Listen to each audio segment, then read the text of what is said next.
Use பண்ணிகிட்டு இருக்கக்கூடிய பிடி போர்ட்ஸை நம்ம சிக்னல்ஸ் வந்து நம்ம கொடுத்து எப்படி செக் பண்ணலாம்னு சொல்லிட்டு இந்த வீடியோவில் ஃபுல்லாகவே பார்க்கலாம். இது ஃபுல் வீடியோ வேணும் அப்படின்னா கீழே டிஸ்கிரிப்ஷன் லிங்க்கில் இருக்குது, நம்ம அது ஃபுல் வீடியோ பார்க்கலாம். இப்போ வந்து பார்த்திங்கன்னா இதுக்கு வந்து தேவையான பொருட்கள் வந்து பார்த்திங்கன்னா ஒரு ஃபங்க்ஷன் ஜென்ரேட்டர் ப்ளஸ் வந்து ஒரு ஆசிலோஸ்கோப் இருந்தால் போதும். நம்ம ஆசிலோஸ்கோப் வந்து ஸ்கோப்பி அப்படிங்கிற ஒரு சிம்பிளாக நம்ம ரெடி பண்ணுற மெத்தடில் நம்ம பண்ணியிருப்போம். இதில் ஃபங்க்ஷன் ஜென்ரேட்டரில் வந்து பார்த்திங்கன்னா நம்ம வந்து ஃபஸ்ட்டு வந்து நான் பேஸோட ஃப்ரீக்வன்சி வந்து ஆம்பிளிஃபை வருதா அப்படின்னு சொல்லி பார்க்கலாம். ஃபஸ்ட்டு லோ ஃப்ரீக்வன்சியில் ஒரு 50 ஹெர்ட்ஸ் வச்சுருக்கேன். அந்த 52 ஹெர்ட்ஸ் வந்து இதில் வந்திருக்கு. இதில் வந்து பார்த்திங்கன்னா உங்களுக்கு அந்த ஆம்பிளிஃபை ஆகி வந்திருக்கு அப்படின்னு சொல்லி பார்த்திங்கன்னா அந்த ஆம்பிளிஃபை ஆகிடுச்சு. இது வந்து பேஸ் ட்ரிபிள் போர்டில் கனெக்ஷன்ஸ் எல்லாம் கொடுத்துட்டு பேஸ் ட்ரிபிள் 2 கண்ட்ரோல்லையும் கொடுத்துட்டேன். இது வந்து பேஸ் கண்ட்ரோலு. இதை வந்து நான் கம்மி பண்ணுறேன். கம்மி பண்ணும்போது பார்த்திங்கன்னா உங்களுக்கு அதோட கெயின் வந்து அட்ஜஸ்ட் ஆகுது, நீங்கள் நல்லாவே பார்க்கலாம்.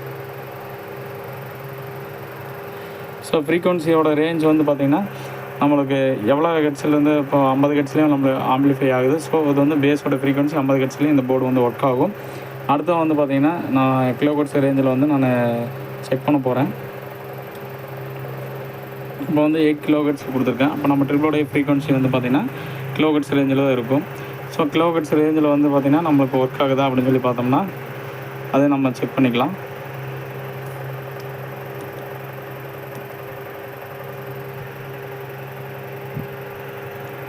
கிலோஹெர்ட்ஸ் ரேஞ்சில் இருக்கக்கூடிய நம்மளுக்கு வந்து ஃப்ரீக்வன்சி வந்து நம்மளுக்கு ஜென்ரேட் ஆகிடுச்சு. இப்போ வந்து நான் ட்ரிபிளோடைய கண்ட்ரோலில் வந்து நான் வச்சு நான் அட்ஜஸ்ட் பண்ணி பார்க்குறேன். இதோடைய கெயின் வந்து அட்ஜஸ்ட் ஆகுதா அப்படின்னு சொல்லி பார்த்தீங்கன்னா கம்மியாகுது, அதிகமாகவும் உங்களுக்கு வேரியேஷன் ஆகுது. இப்போது இந்த போர்டு வந்து பார்த்திங்கன்னா இந்த பிடி போர்டு 8 கிலோஹெர்ட்ஸ் சிக்னலையும் வந்து உங்களுக்கு கெயின் பண்ணிக்க முடியும். ஸோ இந்த போர்டு வந்து பார்த்திங்கன்னா 40 to 500 ரேஞ்சுக்குள்ளே இருக்கக்கூடிய பேஸ் ஃப்ரீக்வன்சி ரேஞ்சு. அதே ட்ரிபிளோடைய ஃப்ரீக்வன்சி ரேஞ்சு வந்து பார்த்திங்கன்னா உங்களுக்கு 3 கிலோஹெர்ட்ஸ்லேருந்து 20 கிலோஹெர்ட்ஸுக்கு எப்போ வரைக்குமே அது வந்து அடி வந்து பூஸ்ட் ஆகுது. ஸோ இந்த மாதிரி வந்து பார்த்திங்கன்னா நம்மளுடைய கிட்டு வச்சுக்கிட்டு நம்ம வந்து ஒவ்வொரு போர்டையுமே சப்ரி போர்டு முதற்கொண்டு நம்ம எல்லாத்தையுமே நம்ம செக் பண்ண முடியும். இது வந்து நம்ம எப்படி செக் பண்ணோம், எப்படி இது பண்ணோம் அப்படிங்கிற ஃபுல் வீடியோ வந்து கீழே டிஸ்கிரிப்ஷனில் இருக்குது.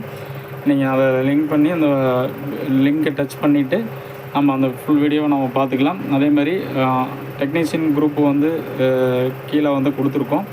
அதில் வந்து நீங்கள் வாட்ஸ்அப் லிங்க் வரும், அதை நீங்கள் செலக்ட் பண்ணிவிட்டு ஏதாவது டவுட்டுனாலும் அந்த லிங்க்கில் வந்து நீங்கள் போஸ்ட் பண்ணிவிட்டு உங்களுடைய பேர் இங்கே எந்த ஊர்லேருந்து மெசேஜ் பண்ணுங்க அப்படின்னு சொல்லிட்டு ஒரு தகவல் கொடுத்துட்டு நம்ம ஒரு குரூப்பில் வந்து ஃபார்ம் ஆகிட்டு இதை பற்றின டீட்டெயில்ஸ் வந்து அந்த குரூப்பில் வந்து நம்ம ஷேர் பண்ணிக்கலாம். இந்த வீடியோ பிடிச்சிருந்ததுன்னா லைக் பண்ணுங்கள், ஷேர் பண்ணுங்கள், கமெண்ட் பண்ணுங்கள்.